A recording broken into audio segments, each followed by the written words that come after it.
Pues buenos días a todas, a todos.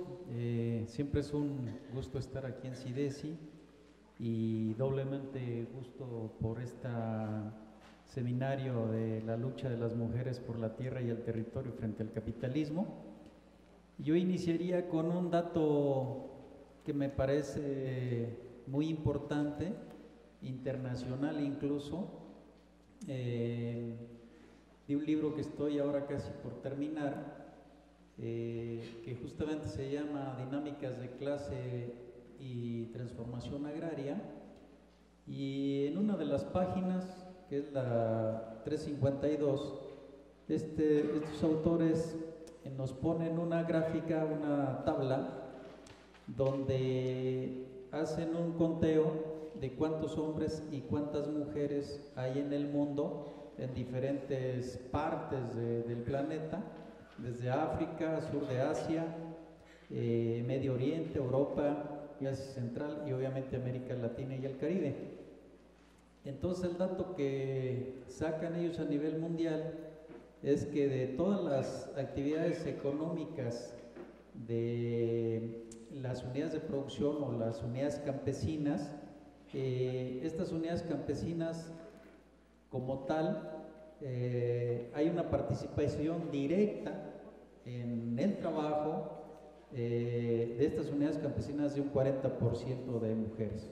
Entonces es un dato sumamente importante porque eso lo ligo con el resumen del folleto que nos hicieron favor de regalar en el sobre amarillo, la importancia de visualizar que la tierra y las unidades campesinas están fuertemente influenciadas o directamente relacionadas o directamente distribuida en su trabajo, en su sustento, en su reproducción, por la mano y la sabiduría de las mujeres. Entonces es un dato importante, fuerte, que hay que considerar.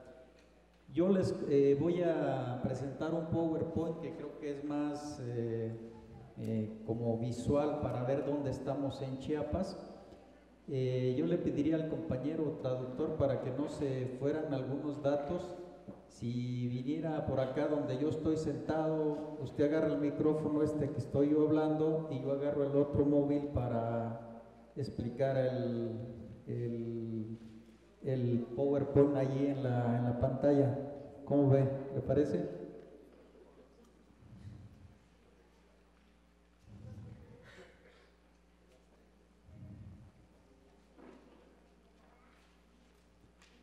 Bueno, viene la compañera, qué bueno, un aplauso aquí para la compañera que nos va a hacer favor de traducir. Gracias.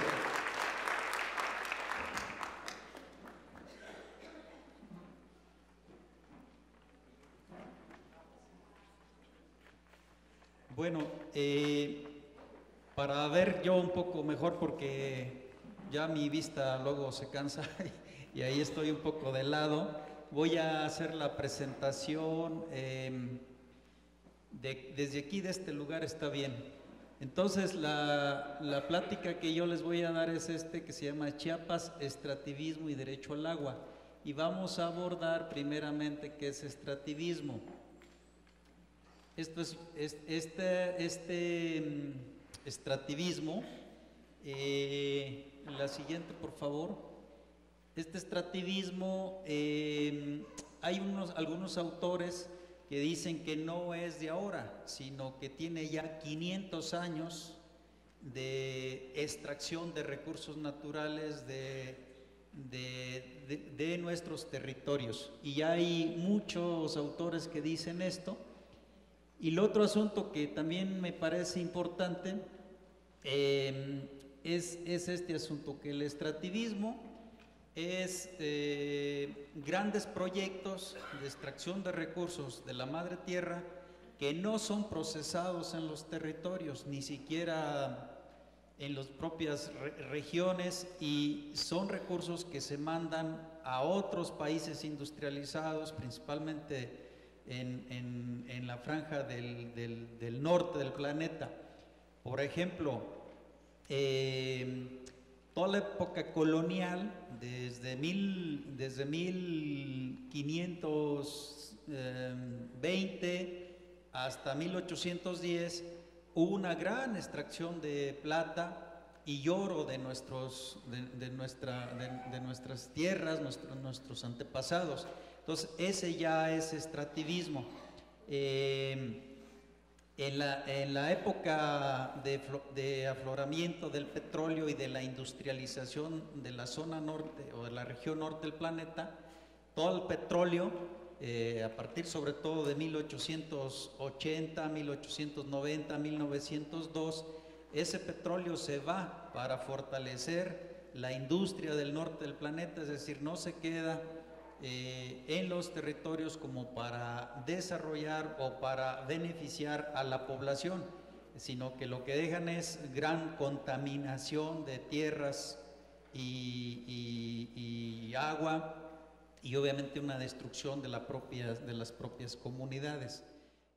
Entonces, ya en esta perspectiva de extracción de recursos, no solamente son en sí mismos elementos de la madre tierra, sino también otros productos, por ejemplo, soya, plátano, palma africana. Hoy día la soya, que es un grano muy importante, en Brasil, Argentina, Uruguay, Paraguay, Argentina, se está sembrando muchísima soya para hacer combustible en Europa, lo que le llaman los agrocombustibles. Entonces allá nos dicen, es que nosotros sí estamos cuidando el medio ambiente porque ya no estamos consumiendo gasolina, diésel, que eso es petróleo y eso contamina mucho. Sí, pero las empresas transnacionales, las grandes empresas transnacionales, están abriendo millones y millones de hectáreas en estos países para la producción de soya y luego eso convertirlo para alimento de los autos, para alimento de la industria. Entonces eso también es extractivismo, es decir, se está tumbando selva, la selva del Amazonas ha sido muy impactada, y en Chiapas tenemos la palma de aceite, que andamos ya sobre las 50,000 hectáreas de palma de aceite, que va en ese mismo sentido de utilizar esa palma de aceite para una serie de productos industrializados, incluyendo combustible o agrocombustible. Pues es también los monocultivos de algunas especies ya maderables, como la teca y el eucalipto. La teca es un árbol de rápido crecimiento que más o menos entre 15 y 20 años es muy grande, y se utiliza para los pisos de los barcos que construyen en Inglaterra, básicamente, en Liverpool. Hay una zona de construcción de barcos, y el eucalipto, pues ustedes han visto mucha madera que viene de Chile hoy día, y hay grandes plantaciones de eucalipto. El eucalipto es un árbol que la hoja es tiene mucha resina y es casi como un plástico. Esa especie contamina mucho los suelos, de hecho no crece absolutamente nada abajo del suelo una vez que plantan estas especies, digamos, en sustitución de la gran biodiversidad que es una selva como las que tenemos en Chiapas, en Centroamérica, en Sudamérica. Son altamente biodiversas, es decir, en 100 metros cuadrados podremos encontrar 350 especies de animales, de plantas, es mucha variedad. En cambio el eucalipto o la teca es solamente un cultivo, y eso daña mucho a la madre tierra. La otra cuestión es que también el turismo a gran escala también se considera extractivismo. Por ejemplo, los que han ido, o si no conocen, los grandes barcos que llegan a Cancún o Isla Mujeres, ahí Son unos barcos como 4 veces más grandes que este auditorio, 5 veces más grandes, y esos traen muchos turistas que llegan, hay autobuses que los esperan allí en la tierra, en la playa, los llevan a la zona arqueológica, ven la zona arqueológica, los meten otra vez en los autobuses y otra vez se van en el barco a hacer el recorrido. Es decir, ese turismo es extractivo porque no deja recursos a la población, utiliza su historia, su cultura, su paisaje para ser vendido por estas grandes empresas que contratan estos grandes barcos.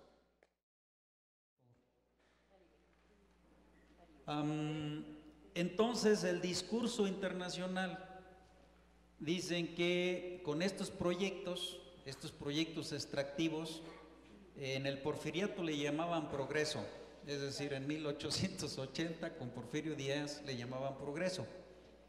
A partir de 1949, el presidente de Estados Unidos, en 1949, este presidente de Estados Unidos dice que hay países desarrollados y países subdesarrollados. Entonces ahí se creó un discurso en todo el planeta que hay que entrar a grandes proyectos y a la industrialización para ser desarrollados. Es decir, hay que destruir los ecosistemas para extraer muchos recursos, poner mucha industria, y eso es desarrollo. Entonces ahora el discurso del Banco Mundial, de la Organización Mundial del Comercio, de todos los organismos financieros, de las empresas internacionales, es que las personas en los territorios, campesinos, campesinas, indígenas, no indígenas, etcétera, que no acepten estos proyectos, entonces no quieren el desarrollo. Eso es lo que dicen, ¿sí? Pero es un desarrollo donde los que se benefician son estas grandes empresas, destruyen los cerros, las montañas, los ríos, los manantiales, el bosque, la selva, etcétera, y dejan pueblos prácticamente fantasmas después que se van, pueblos destruidos, las personas obviamente peleadas, conflictuadas entre ellos, y eso es lo que ellos le llaman desarrollo. Aquí vamos a entrar ya a Chiapas en sí mismo y vamos a hacer una reseña muy rápida de qué es Chiapas en este contexto de una región, una gran superficie, históricamente cómo ha sido saqueada o cómo ha sido utilizada para sacar recursos de la madre tierra, pero también para explotar a su población. Entonces esta parte, vean que ya desde la época, antes de la llegada de los españoles, de hecho, los aztecas, digamos donde está hoy la Ciudad de México, ellos llegaron como conquista interna indígena hasta Huehuetenango. De hecho, el vocablo de Huehuetenango es ahuehuetl, es decir, ahuehuete. El ahuehuete, el sauce llorón, o el árbol de mucha agua que está en la cuenca del Valle de México, donde está la Ciudad de México. Entonces el vocablo de Huehuetenango es ahuehuetl, es decir, hasta ahí llegaba el poderío de Tenochtitlan, y ya ellos cobraban un tributo en cacao hasta Tapachula, el Soconusco, es decir, que ya había un pago de impuesto de esta gran región hacia el centro de lo que es hoy el país. En 1860 incluso, Viterio Pineda dice, esa iglesia que digamos Fray Bartolomé de las Casas cuestionó, de alguna forma esa misma iglesia, y salirse del canon de la instalación en sí misma, e ir a las comunidades indígenas que don Samuel Ruiz también rompió y se fue. Esa iglesia, digamos, en la época de la colonia en Chiapas, según Emiterio Pineda, en un libro que escribe en 1842, dice que tenían 591 fincas, la propia iglesia. Entonces, eso también, hubo una concentración de tierras. De aquí en la época de Porfirio Díaz, de 1876 a 1911, recuerdan que aquí hay unas leyes, que es una ley que es la ley Lerdo y la ley Juárez, y le quitan la tierra a la iglesia, pero esa tierra se viene a grandes finqueros, grandes terratenientes. Entonces se quita la tierra, pero se le da a otras personas.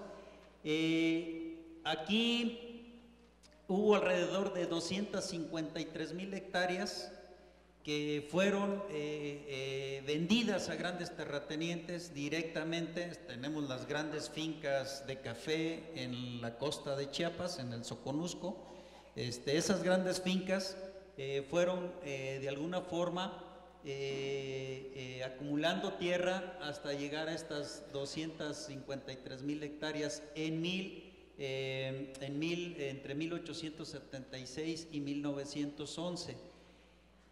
Y después, también entre 1880 y 1945, hubo grandes plantaciones de hule. El hule o el árbol del hule era o el árbol del chicle era para hacer lo que es digamos, lo que es hoy día las llantas de los carros, ¿no? Se utilizaba para eso.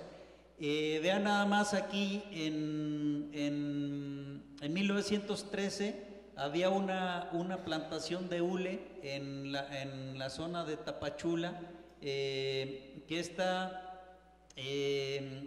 era una de las más grandes del mundo, y tenía 10,000 hectáreas. Era una sola plantación de 10,000 hectáreas, muy grande esa concentración. Entonces eso quiere decir que históricamente tenemos concentración de tierra y obviamente explotación de esos recursos.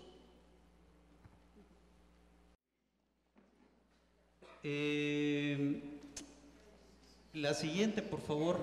Me voy a concentrar ya básicamente de 1950 para acá. Voy a dejar en medio de 1880 a 1946 toda la devastación que se hizo de la selva lacandona por grandes empresas madereras para sacar principalmente caoba y cedro a Europa. Ahí está el libro de Jan de Vos, de Oro Verde, lo pueden consultar. Pero ahora me voy a ir al agua, específicamente en Chiapas, de 1950 para acá. Estas son las 4 grandes hidroeléctricas o represas que hizo la Comisión Federal de Electricidad y la Secretaría de Recursos Hidráulicos. Entonces, con estas 4 grandes represas en Chiapas, de 1959 a 1987, que es la última presa que se construyó. La primera es Malpaso, La Angostura, Chicoacén y luego Peñitas. Con estas 4 hidroeléctricas se inundaron 100,000 hectáreas de Chiapas, de las mejores tierras. Se las quitaron a los campesinos, a los productores. La última que se quiso hacer fue una en Tecpatán, allí bueno, no en Tecpatán fue una, pero donde hubo resistencia durante 3 años, 4 años, fue en Huitiupán. Fue la última presa que quisieron construir, y ahí hubo una lucha. La siguiente. ¿Qué tenemos de presas programadas hoy?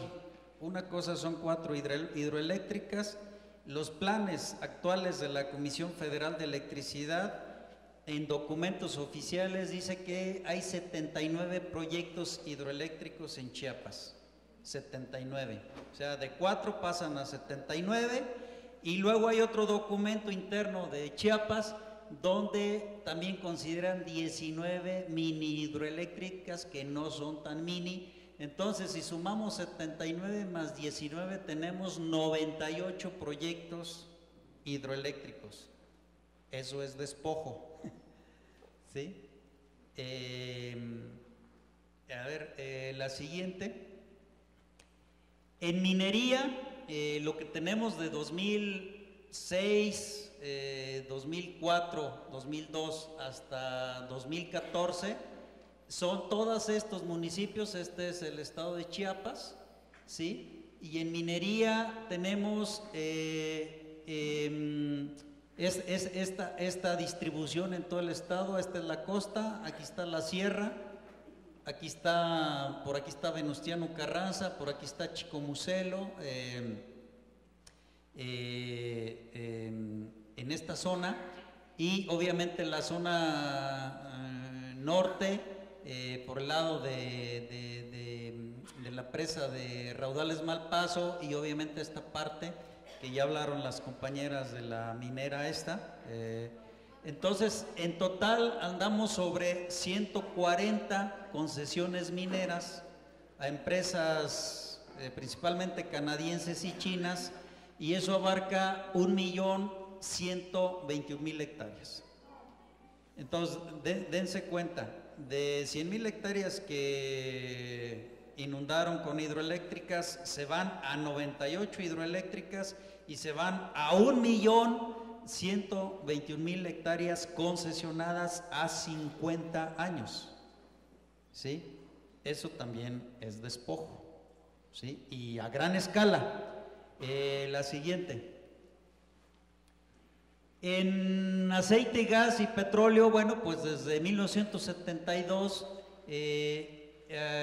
tenemos alrededor de 117 pozos en 26 campos. Siempre ha sido un aporte muy importante el norte de Chiapas en gas y aceite, pero eso se refuerza con la ronda 2.2. En la ronda 2.2, la siguiente, lo que tenemos es esta parte aquí de Chiapas, Tabasco, ¿sí? Todo esto es en el mar, pero en Chiapas y Tabasco, la siguiente, en Chiapas y Tabasco, en esta parte, en el límite entre Chiapas y Tabasco, y específicamente en Chiapas, tenemos 95.000 hectáreas para el petróleo, el gas y el aceite. Y entre Chiapas y Tabasco tenemos 509.000 hectáreas, es decir, 500.000 de hectáreas para esto. Estoy hablando de cifras oficiales, yo no me estoy inventando nada. Hemos rastreado todos los documentos y esto es lo que nos da. Lo único que hemos hecho es hacer los mapas, ponerlos en el mapa y ubicar dónde están esos datos de esos documentos oficiales, ¿sí? La siguiente. Bueno, ustedes ya saben que también en Chiapas se construyó un parque eólico de 1.100 millones de pesos en Arriaga. Estos parques eólicos abundan, son inmensos en Oaxaca, en el istmo de Tehuantepec. Lo único que quiero resaltar aquí es que a los campesinos de Chiapas y Oaxaca les pagan 10,000 pesos cuando les pagan, porque muchas veces no les pagan 10,000 pesos al año por tener un aerogenerador en su parcela, y a un productor agrícola de Francia, España, Alemania le pagan 60,000 pesos al mes.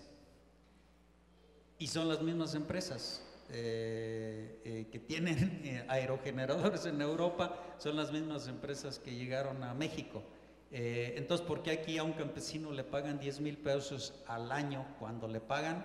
¿Y por qué en Europa le pagan 60,000 pesos al mes? Es despojo, es extracción. Hay que seguir explotando esta parte según ese esa lógica histórica de explotación de los territorios. La siguiente. La otra cuestión que me gustaría resaltar, ya casi terminamos, es que la zona económica especial de Tapachula, igual que la de Oaxaca, igual que la de Michoacán, va en ese sentido. Es decir, la infraestructura de Puerto Chiapas, para que lleguen los barcos, pues es para sacar toda la minería de la sierra, de la costa, los agrocombustibles, el aceite que se está haciendo a grandes plantaciones también en el Soconusco. Entonces eso tiene que ver con crear esa infraestructura para transportar estos productos que se saquen, ¿no? La siguiente. Bueno, palma africana andamos sobre las 50,000 hectáreas ya en Chiapas y se piensa incrementar en los próximos 10 años a 250,000 hectáreas. O sea, 250,000 hectáreas es mucho, solamente tenemos ahorita 50,000. Voy a hacer una última, la siguiente.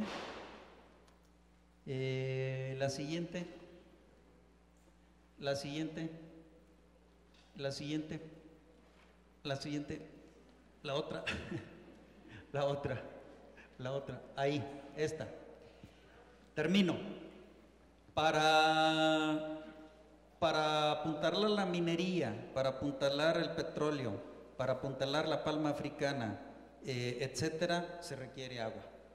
Entonces, lo que tenemos ahorita de los decretos presidenciales es levantar una restricción que se llama veda, es decir, donde no podían sacar agua, y esa agua va a ser utilizada ahora para estos megaproyectos. ¿Cómo va a ser utilizada? De la siguiente manera. Chiapas y Tabasco, en los ríos del Grijalva y el Usumacinta, son los dos grandes ríos que tienen más agua de todo el país. Si en todo el país juntamos 100 vasos de agua, en el Grijalva y el Usumacinta alcanzamos a juntar 33 vasos de esos 100 vasos de agua que se juntan en todo el país. Entonces, 33 vasos de los 100 que produce México es muy alto. ¿Cómo se piensa utilizar esa agua? Pues vean, ahora actualmente solamente se están utilizando, entre lo que se usa y se evapora, se están utilizando 2.9 kilómetros cúbicos. ¿Cuántos son 2.9 kilómetros cúbicos? Un kilómetro cúbico es pues un kilómetro a lo ancho, un kilómetro a lo largo, y luego se cierra como un cuadro en 1 kilómetro de cada lado, y luego 1 metro de alto. Eso es un kilómetro cúbico. Bueno, pues de todo el agua de acá solamente se están utilizando 2.9 kilómetros cúbicos, pero hay una disponibilidad de 149 kilómetros cúbicos. Entonces, los decretos que se firmaron el 5 de junio de este año y fueron publicados el 6 de junio, la cláusula, el artículo 7º de esos decretos dice que 1/3 parte de esto se va a quedar para el río, el arroyo, la cuenca. La otra parte para la población, y lo que sobre de ahí, la Comisión Nacional del Agua lo va a poder concesionar o dar a quien lo solicite. ¿Quién lo va a solicitar? Pues las grandes empresas. Entonces, ¿cuánto tienen disponible para dárselo a las empresas? Si le quitamos esto un 30%, andamos sobre los 100 kilómetros cúbicos disponibles que van directos a minería, van directos a petróleo, a fracking, a grandes plantaciones. Esa es la trampota que puso Enrique Peña Nieto el 5 de junio. ¿Por qué? Porque la ley de privatización del agua de 2015 no pasó, les ganamos en el Congreso y a nivel de la movilización social. La ley Pichardo que empezó este mismo año, que es la misma de 2015, una ley privatizadora, tampoco pasó, les ganamos, y no le quedaba de otra a Enrique Peña Nieto que hacer los decretos, firmarlos solamente él, sin pasar al Congreso y a la discusión pública, para privatizar el agua y dirigir ese volumen de agua a los megaproyectos. Esa es la gran trampa que está de por medio. Aquí termino, muchas gracias.